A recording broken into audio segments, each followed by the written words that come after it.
Leandro, por que os governadores de estados do Sul se reuniram ali com o relator da reforma tributária no Senado, Eduardo Braga, o Eduardo Braga, que é o relator, nessa terça-feira, o que agora prevê, então, a votação da proposta no início de novembro.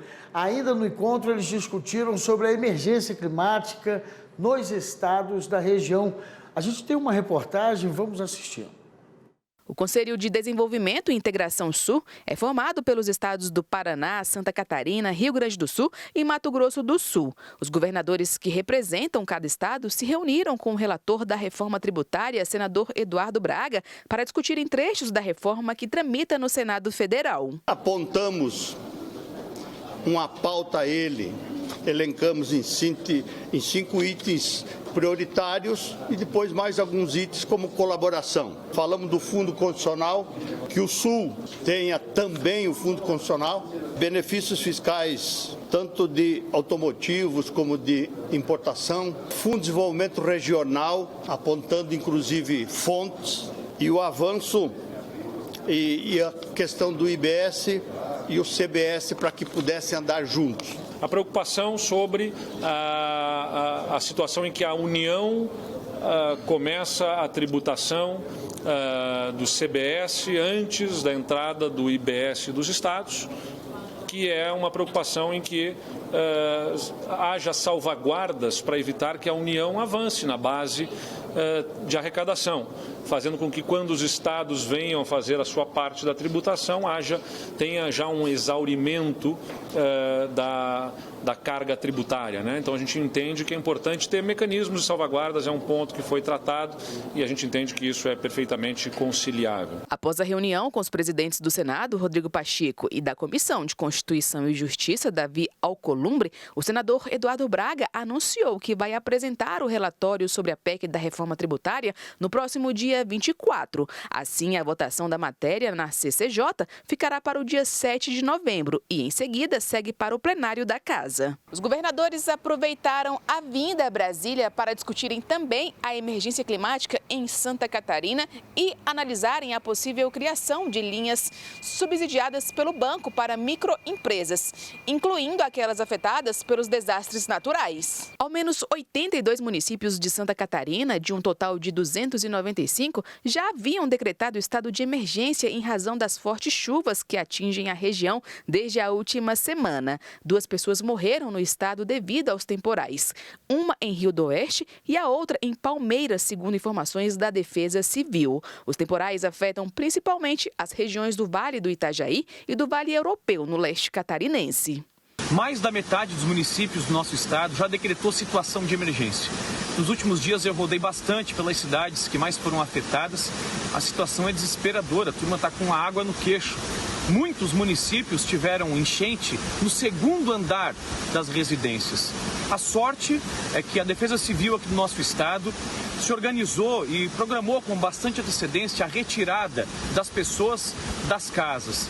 Os comerciantes conseguiram tirar as suas coisas em tempo. Então, teve transtorno, teve bastante prejuízo, só que o que está me preocupando bastante também nesse momento é a área rural, porque o agricultor ele não teve a condição de tirar a sua safra da terra. Ele não tem essa condição. O seu ganha-pão está a céu aberto. Então, quando a água do rio baixar, quando passar esse momento tão delicado, a gente vai trabalhar bastante em Brasília.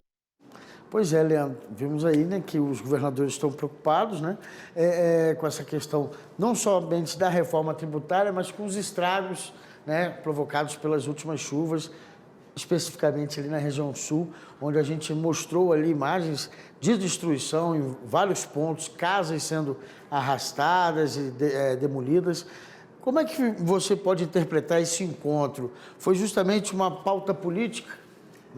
É sempre uma pauta política. Os governadores estão preocupados, como a gente falou anteriormente, porque essa reforma tributária tirou o principal instrumento de atração de investimentos. O governador Ronaldo Caiado, aqui de Goiás, por exemplo, ele fez uma previsão de que pelo menos 700 empresas vão deixar o estado de Goiás, que foram atraídas pelos benefícios fiscais oferecidos e ameaçam ir, ou segundo o governador, ameaçam ir para regiões mais populosas, regiões onde há uma oferta maior de insumos para a produção dos seus produtos e onde estão as populações que mais consomem. Por exemplo, o estado de São Paulo, a cidade de São Paulo é uma grande consumidora e também uma grande produtora. Então, há uma preocupação com relação a essa questão.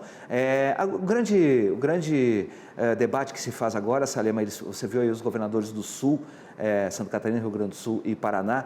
O governador do estado do Mato Grosso do Sul também estava presente, mas não ali naquela coletiva.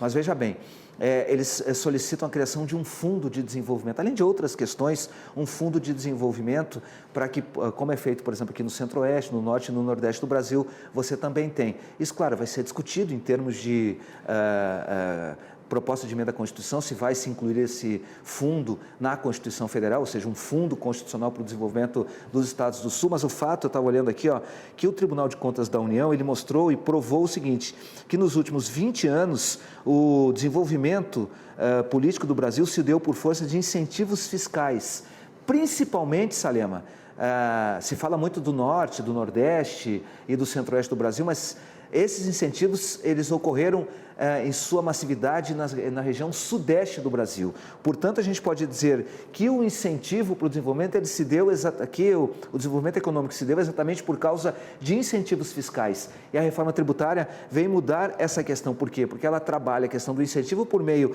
do orçamento e também por incentivos financeiros que vão ser oferecidos, ou seja, muda a perspectiva em relação a essa questão. É claro que os governadores estão bastante preocupados e há de se dizer também, Salema, que a reivindicação dos governadores, ela tem muito mais permeabilidade, ela recebe muito mais atenção na Câmara dos Deputados do que propriamente no Senado Federal, onde o governo federal tem uma base um pouco maior, ele consegue fazer valer a sua vontade muito mais no Senado do que na Câmara dos Deputados. Então, essa preocupação, ela é pertinente e agora é o governo que tem que também ficar atento, porque na Câmara, esse discurso, ele é muito mais aceito e a gente viu, por exemplo, que na discussão da matéria na Câmara dos Deputados, antes dela seguir para o Senado, estamos falando da reforma tributária, os acertos foram feitos ali em cima da perna, ou seja, no plenário do Senado fez-se acordos e depois, quando o texto chegou no Senado Federal, chegou-se à conclusão que muitas dos dispositivos aprovados ali, eles não são factíveis.